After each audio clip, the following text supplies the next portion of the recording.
नमस्कार, मैं स्नेहलता। और एबीपी गंगा ही नहीं, आज पूरा देश विश्वास नहीं कर पा रहा एक खबर पर, एक ऐसी बुरी खबर पर जिससे ये पता चलता है कि जिस आवाज़ को सुन के शायद आप या आपके पिता या एक पीढ़ी से हटकर दूसरी पीढ़ी लगातार जिसकी आवाज़ की दीवानी रही हो, वो आवाज़ हमारे बीच नहीं है। लता दीदी के निधन की खबर से शोक का माहौल है और अब एक एक करके लोग अपनी इन संवेदनाओं को व्यक्त कर रहे हैं। हम आपको तस्वीरें दिखाएंगे और बताएंगे वो छोटी छोटी जानकारी लता दीदी के जीवन से जुड़ी हुई और ये कितनी बड़ी क्षति है कला जगत के लिए, हर वो शख्स के लिए जिसे संगीत सुर में जरा भी दिलचस्पी हो, एक ऐसी आवाज जिसे सुनने के बाद वो ठहर जाए, थम जाए। आज वो लता दीदी थमी हैं, लेकिन पूरा देश यही कह रहा है कि उनकी आवाज ही तो उनकी पहचान है।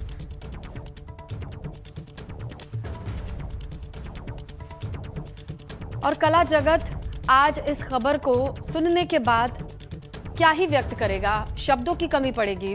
लेकिन हमारे साथ इस वक्त सोना महापात्रा हैं, प्लेबैक सिंगर हैं, एबीपी गंगा पर जुड़ी हैं। उनसे पूछते हैं, सोना आज वर्ड्स नहीं होंगे, मुझे नहीं लगता कि आज कोई भी सिंगर ये बता पाएगा कि वो क्या महसूस कर रहा है। आप कोशिश करेंगे?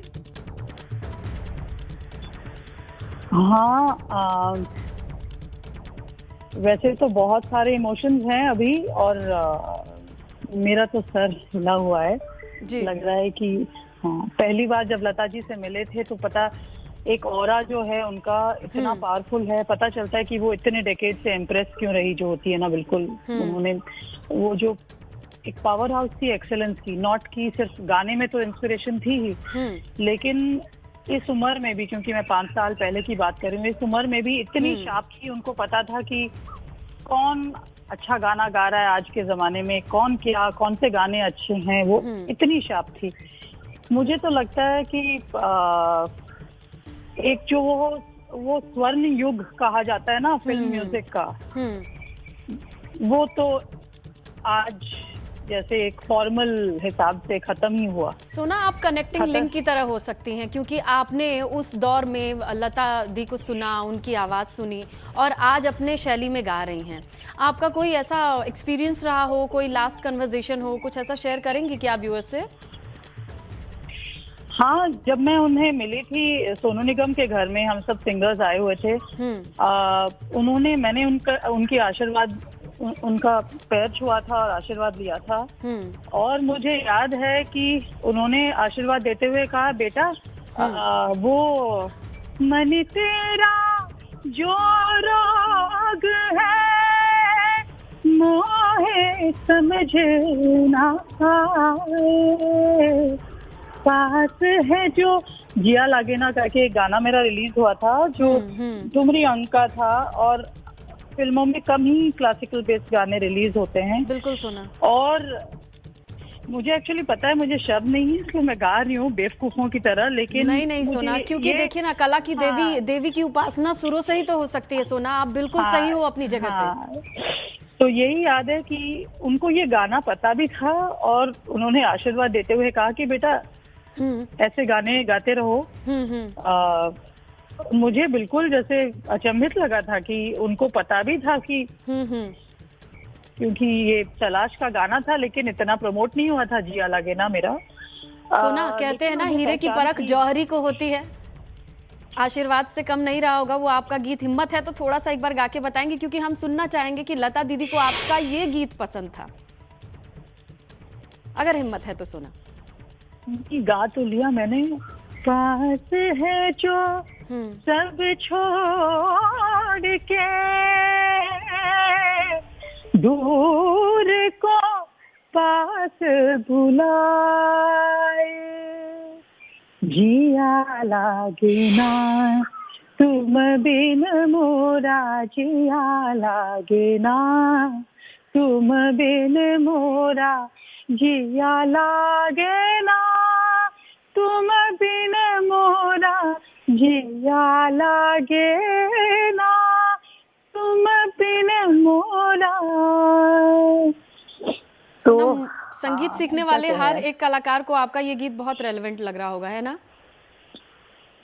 और अभी पूरे भारतवर्ष को मेरे ख्याल से जितने जहाँ पे हिंदुस्तानी लोग हैं पूरे पूरे ग्लोब में, पूरे दुनिया में आज का दिन क्या ये अभी बहुत ही भारी तो लगेगा सबको। और हमें सिर्फ एक बात मेरे ख्याल से याद रखनी है कि स्वतंत्रता जब से भारत को मिली है, अगर मैंने ये ट्विटर पे भी अभी जस्ट डाला क्योंकि मुझे समझ नहीं आ रहा था कि क्या बोल सकते हैं, लेकिन अगर एक ऐसा इंसान हो या स्पिरिट हो या जिसने हम पूरे भारतवर्ष को इंस्पायर किया हो, वो देवत्व भी दिलाती है जब गाना उनका हम सुनते हैं, जैसे लगता है कि कुछ कहीं ऊपर माने हेवंस में ही हम लोग स्वर्ग में पहुंच गए। और दूसरे साइड से जब स्टूडेंट्स हो जो हो, वो हमको हमेशा याद दिलाती है कि आप हमेशा स्टूडेंट रहोगे और you can aspire for something higher. वो ना एस्पायरिंग फॉर एक्सेलेंस की बात है। और मैं पता नहीं इसे ठीक प्रोनाउंस करूं या ना, लेकिन मुझे सडनली याद आया कि आजकल हम लोग भाषा भी ऐसे जोड़ के बात करते हैं ना, मेल जोड़ के, तो एस्पायरिंग फॉर एक्सेलेंस तो मैंने अंग्रेजी में लिख ली, लेकिन मुझे मन किया कि अगर मैं ये जेन्युइनली उनके स्पिरिट को मैं अगर श्रद्धांजलि देना चाहूँ तो मैं जाके चेक करूं कि एक्सेलेंस को हिंदी में क्या बोलते हैं, उत्कृष्टता शायद। तो मैंने जाके चेक किया ये बात और मुझे लगा कि अगर वो जिंदगी भर हमें और पूरे भारतवर्ष को इंस्पायर करे कि कोई एवरेज चीज पे आप खुश मत रहो और थोड़ा कुछ सीखने की जानकारी रखो, मैंने भूख रखो, क्यूरियोसिटी रखो और भूख रखो और you Aspire for the best. क्योंकि लता जी जो होती थी जब गाना गाती थी वो एक्टर्स के लिए एक्टिंग भी कर जाती थी। उनके जो मेरा तो पर्वत के पीछे चंबेदा गांव में तो कोशिश भी ना करूं, वो क्या उसमें उन्होंने सुर लगाया तो है, वो पक्का ही रहता है उनका हमेशा, लेकिन बिल्कुल जैसे एक विजुअल आ जाता है आंखों में जब वो गाती थी। तो वो एक्टर्स को एक्टिंग करने की भी जरूरत नहीं होती थी जब लता जी गाती थी, ये मेरा सोचना है। और इतने कॉम्प्लिकेटेड गाने भी गाए हैं। जब मेरा तो बचपन का फेवरेट ये गाना रहा है, क्योंकि कोई भी कंपटीशन में जाओ लता जी का ये गाना अगर आप गा लो तो कोई आपको हरा ही नहीं सकता है। कौन सा गाना था वो सोना? बोले कोयलिया कुंज कुंज में भंवर डोले, गुनगुन बोले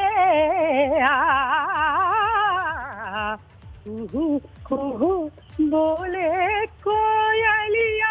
और मेरी आवाज भारी होती थी तो लोगों को लगता था कि मैं लता जी के नॉर्मल जो रोमांटिक गाने ना गाऊं, बिकॉज वो फिट नहीं होता था। लेकिन मेरे जैसे आवाज को भी उनके ऐसे गाने मिल जाते थे जिससे बहुत सीखने को मिलता था। और जैसे हमने तो सुना है इंडस्ट्री में कि नुसरत फतेह अली खान साहब जो उस्ताद हैं और एक दूसरे ही जॉनर के उस्ताद हैं, कव्वाल के, और बहुत ही दिग्गज हायर लेवल के म्यूजिशियन थे, लेकिन वो कोई अपनी रिकॉर्डिंग शुरू ही नहीं करते थे जब तक वो लता जी के फोटोग्राफ के आगे नमस्कार या जैसे श्रद्धांजलि क्या बात कर रही हैं, ही अपनी रिकॉर्डिंग करते थे। हाँ, बिल्कुल, ये हमारे इंडस्ट्री में जाना हुआ एनेक्डोट है। तो वो जो है ना, वो आई थिंक उन्होंने हम।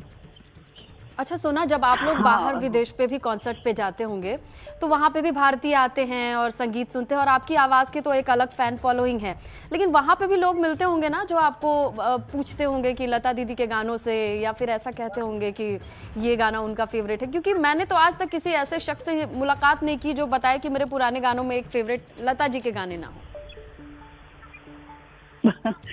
उन्होंने तो मैंने पता नहीं कितने हीरोइंस को लॉन्च किया है। हम लोग जब कॉलेज में थे तो कॉलेज या पता नहीं, मुझे तो अभी याद भी नहीं है। हम यारा सिली सिली मेरा उनका आखिरी वो एक एल्बम था जो रुदाली करके जी। और एक हृदयनाथ मंगेशकर के साथ उनका जो वो चाहे फोक गाना गाती थी, केसरिया बालम को उन्होंने पूरे विश्व में पॉपुलर कर दिया। वैसे तो राजस्थानी बहुत पॉपुलर गाना है, बट जब लता जी ने अपने हिसाब से गाया तो एक अलग जगह ही पहुंच गया। मेरे ना हस्बैंड मुझे कॉल कर रहे हैं। बिल्कुल सोना, बिल्कुल बहुत शुक्रिया एबीपी गंगा से जुड़ने के लिए, अपने अनुभव साझा करने के लिए।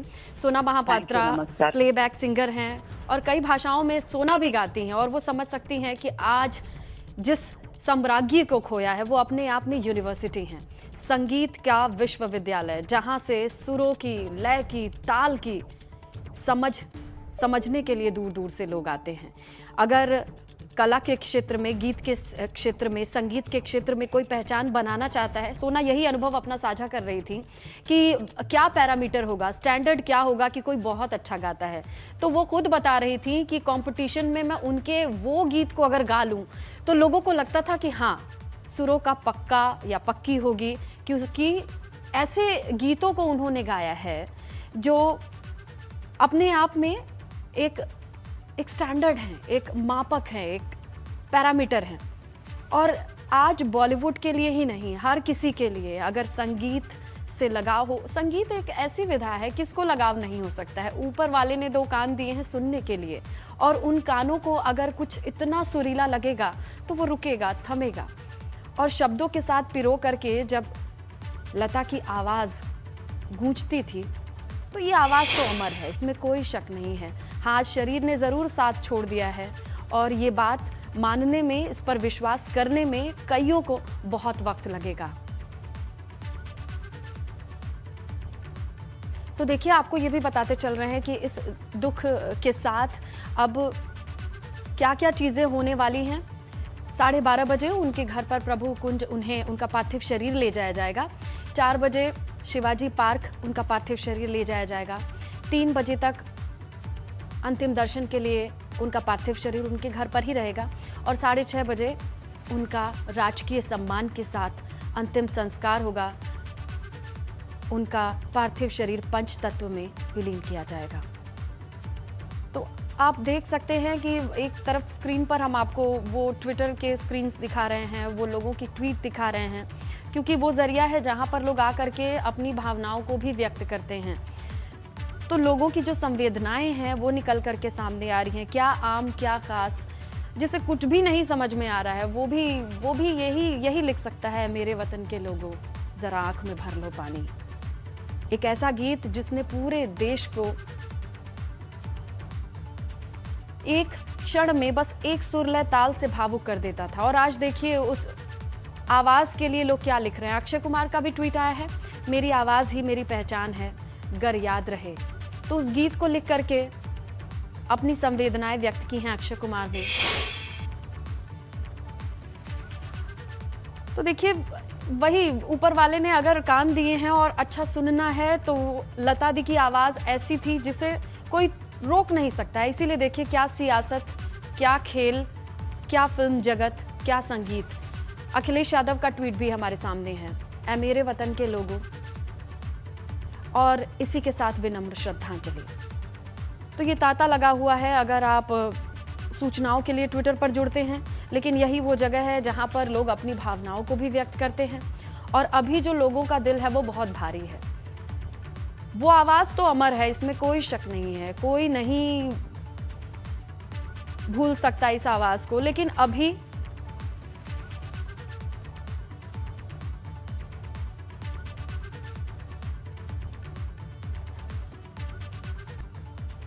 छह फरवरी, आज ये तारीख जब स्वर कोकिला ने अलविदा कह दिया। जी हाँ, इसी खबर पर हम बने हुए हैं जहां पूरे देश में शोक की लहर है और लोग संवेदनाएं व्यक्त कर रहे हैं। इसके साथ आपको बताएं, आज लगभग सुबह 8:30 बजे अंतिम सांस ली लता मंगेशकर ने।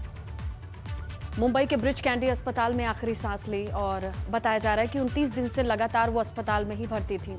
कोरोना और निमोनिया से परेशान थी और आज ब्रिच कैंडी के डॉक्टर्स ने मल्टीपल ऑर्गन फेलियर के साथ ये दुख भरी खबर देश को दी।